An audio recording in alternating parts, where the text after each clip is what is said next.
هتنفع معاكي بقى في وسط الوجبات، هتنفع الصبح تفطري بيها، المدارس ان شاء الله تديها لاولادك في المدارس في اي وقت، مش هتقولك لا. جميله وتحفه، وسواها ما شاء الله عليها كلها في منتهى الجمال، وتسويتها خطيره. تعالوا نعمل مع بعض القرص الطريه اللي بتتباع في الافران، اللي بتبقى فيها طعم التسكيره دي شويه. النهارده هنشتغل على نص كيلو من الدقيق. هنا انا نص كيلو الدقيق ده نخلته، وده دقيق متعدد الاغراض. انا بجيبه سايب عادي من عند العلاف، وببتدي ان انا استعمله. ده نص كيلو دقيق زي ما قلنا. هحط عليه دوبك كده ذره من الملح، حاجه بسيطه خالص. المقادير بتاعتنا النهارده سهله وبسيطه وما فيهاش اي تعقيد. هنعمل القرص دي من غير لبن، من غير لبن بودره ولا لبن حليب ولا زبادي ولا اي حاجه من الحاجات دي. هنعملها بطريقه اقتصاديه جدا وموفره ان شاء الله. كده اول حاجه معانا الدقيق، خلاص كده حضرناه. نسيبه كده على جنب ونبتدي نحضر الخميره بتاعتنا. دي معلقه صغيره خميره على النص كيلو دقيق عشان نعمل اختبار للخميره في الاول. هبتدي احط عليها معلقه صغيره من السكر اهي.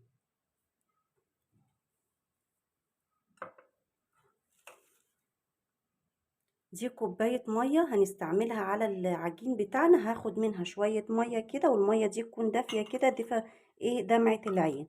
هبتدي اقلب كده الخميره مع السكر مع شويه الميه، تبقى دافيه يا جماعه، ما تبقاش سخنه عشان ما تموتش معانا الخميره، ولا تبقى بارده خالص، تبقى دافيه كده. هقلبها كويس وهركنها على جنب لغايه ما نحضر بقيه المكونات بتاعتنا مع بعض.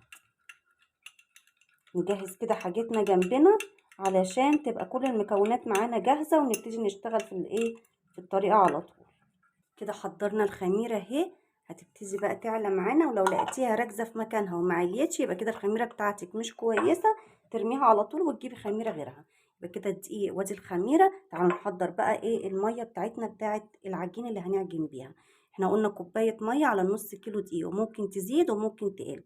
هحط كده كوباية المية اللي احنا خدنا منها الربع اللي عملنا بيه العجينة. نص كيلو دقيق هياخد نص كوباية سكر ونص كوباية زيت. فأنا دي هنا عندي كوباية إلا ربع، هنزل بنص بس منها. والسكر يفضل يكون سكر نظيف، يعني حبيباته بيضة كده ونظيفة. وهبتدي أقلب المية دي كويس كده بالسكر. المية دي قلنا دافية دفا دمعة العين كده، عشان لو حطينا السكر على طول على القرص هتلاقيه مكرز معاكي كده ومش حلو. فأنا لازم أدوب المية كده بالسكر كويس جدا.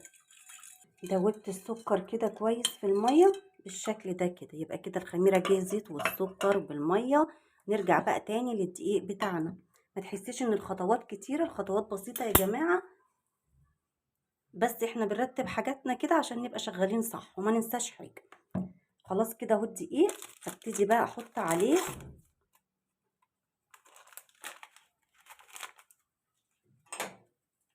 معلقة صغيرة من الخميرة عشان نعمل حاجة هقولك عليها دلوقتي خطيرة جدا جدا جدا، وبتفرق قوي في المعجنات. معلقة صغيرة خميرة من بتاعة الحلويات العادية اللي هي البيكنج باودر، عشان نعمل محسن طبيعي للعجين بتاعنا او لاي مخبوزات بنعملها. هجيب معلقة صغيرة بيكنج باودر عليها معلقة صغيرة خل بالشكل ده كده. شايفة الفوران اللي بيحصل ده؟ ده محسن طبيعي للعجين بتاعنا، وبينفع جدا في المخبوزات وبيبقى حلو قوي. هيخلي القرص بتاعتنا تبقى مرتفعة كده وجميلة. قلبته كده كويس في العجين. نص كيلو دقيق هياخد معايا نص كوباية زيت. طبعا الزيت يكون نضيف، يكون فاتح كده وريحته نضيفة. نحط نص كوباية زيت. تمام كده، هي نص كوباية زيت. هبتدي بقى اقلب كويس الزيت مع الدقيق علشان يتغلف ايه، كل الدقيق كده يتغلف كويس بالزيت بالشكل ده كده.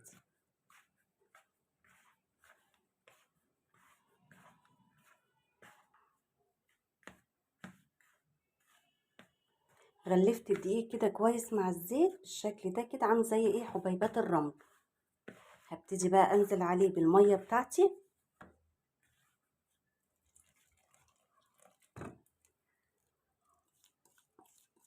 اجمالي الميه دي يا جماعه قلنا كوبايه ميه من المج العادي بتاع الشاي، خدنا منها ربع حطيناه في الخميره، وادي الخميره عليت معانا اهي ما شاء الله.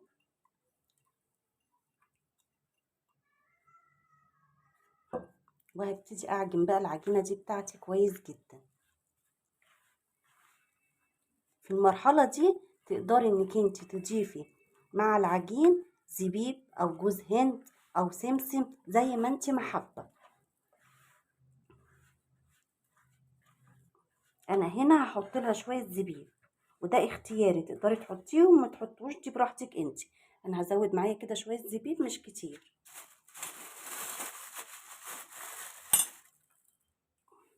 طبعا في الافران ما بيحطوش زبيب ولا الكلام ده. احنا بقى عشان عاملين حاجه في البيت تكون نضيفه كده وحلوه يعني متكلفه كده زي ما بيقولوا، فايه هنحط ايه الزبيب كده عشان تبقى ايه نزود القيمه الغذائيه بتاعتها. ابتدي بقى اعجني كده ما يقلش عن 5 ل10 دقايق لغايه ما العجينه بتاعتنا تكون طريه بس ما بتلزقش. تمام، هعجنها وارجع لك تاني عشان ما اطولش عليكم الفيديو. كده خلاص انا عجنت العجينه يا جماعه، بصي طريه قد ايه وما بتلزقش في منتهى الجمال. هسيبها بقى لغايه ما تخمر، نحطها كده في الطبق اللي كنا عاملين فيه العجينه، واحطها كده وهسيبها لغايه ما تخمر. سيبيها تخمر ما تستعجليش عليها، يعني هي كده بصي لغايه هنا مثلا، هسيبها لغايه ما تخمر كده. سيبيها تخمر وما تستعجليش عليها. تاخد بقى نص ساعة، تاخد ساعة في الحر اللي احنا فيه ده هنشوف. طبعا العجينة علشان فيها سكر فبتاخد وقت طويل شوية عن الخميرة اللي ما فيهاش سكر. هنا انا حاطة نسبة سكر عالية،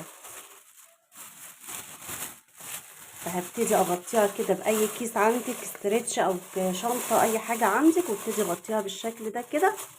وهبتدي برضو احط عليها قماشة كده او فوطة بتاعت مطبخ نظيفة، وهسيبها لغاية ما تخمر وتتضاعف ونرجع مع بعض تاني نخمرها ونرجع نشوف هنقرصها ازاي ونسويها ازاي. كده القرص اهي معانا بعد ما خمرناها قعدت ساعة ونص تتخمر، وبعد كده شكلتها بالشكل ده كده. حجم القرصة بقى اللي انت حباه، انا بحب القرصة تبقى كبيرة كده شوية اهي. تعمليها كده متدورة وتقرصيها بالشكل ده. هسيبها تخمر تاني بعد ايه ما شكلناها قبل ما تدخل الفرن، هتخمر تاني. وما تستعجليش عليها عشان دي عجينة فيها سكر زي ما احنا اتفقنا، فبتاخد وقت في التخمير. هي خدت ساعة ونص عشان تخمر، رغم ان الجو حر في الشتاء هتاخد وقت اطول من كده. تمام، هسيبها تخمر تاني قبل ما ادخلها الفرن عشان تستوي، وبعد كده هسويها وارجع معاكي اقولك سويتها ازاي وخدت معايا وقت قد ايه في الفرن. القرص اهي معانا كده بعد ما خمرت لتاني مرة كده. دي خمرت لتاني مرة بعد ما شكلناها، سبتها خمرت بالشكل اللي انت شايفاه ده. ما شاء الله عليها، تتاكل نية بجد تحفة، ريحتها في منتهى الجمال. هاخدها بقى احطها في الفرن تكون متسخنة قبلها لدرجة حرارة عالية الرف الوسطاني لغاية ما الاقيها احمرت كده من تحت. هقوم طافية من تحت ومولعة الشواية تاخد اللون الجميل بتاعها وانت واقفة قدامها. ما تسيبهاش وتمشي لان ما بتاخدش وقت تحت الشواية خالص. وانت واقفة كده قدامها تقومي تاخد اللون من فوق من على الوش، وتقومي قافلة النار وتطلعيها. اسويها وارجع لك بقى تاني. طلعنا الفطير اهو بتاعنا من الفرن، جميل وريحة الخبيز في البيت يا جماعة مفيش احسن منها، تحس بالبركة كده في البيت. تحفة تحفة تحفة. شايفة لونه ذهبي وتحفة ازاي، وادي التسوية بتاعته. الزبيب جواه اهو ولا اتحرق ولا اي حاجة. هفتح معاكم واحدة عشان نشوفها قد ايه هو طري قد ايه. شوفي بقى نفتحه كده من جوه، شايفة الطراوة بتاعته، شايفة الفطير. تخيلي بقى احنا عملنا الكمية دي كلها وبنص كيلو دقيق بس. ندوق كده طعمه ونشوفه. طبعا اول ما يطلع تحطيه في حاجة وتغطيه عشان يفضل معاكي طري وبالشكل الجمالي اللي انت شايفاه قدامك ده.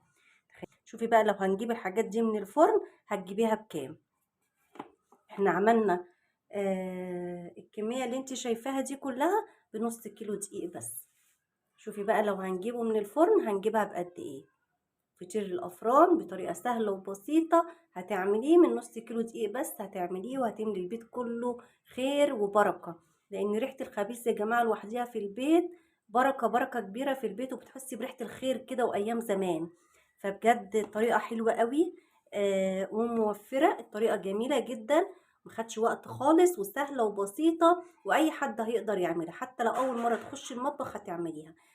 يا رب الطريقة تكون عجبتكم، ولو عجبتك الطريقة ما تنسيش تحطي اللايك وتعملي اشتراك في القناة لو لسه ما اشتركتيش، وتفعلي زر الجرس تخليه على الكل عشان يوصلك مني كل جديد. انتظروني في فيديو جديد ان شاء الله.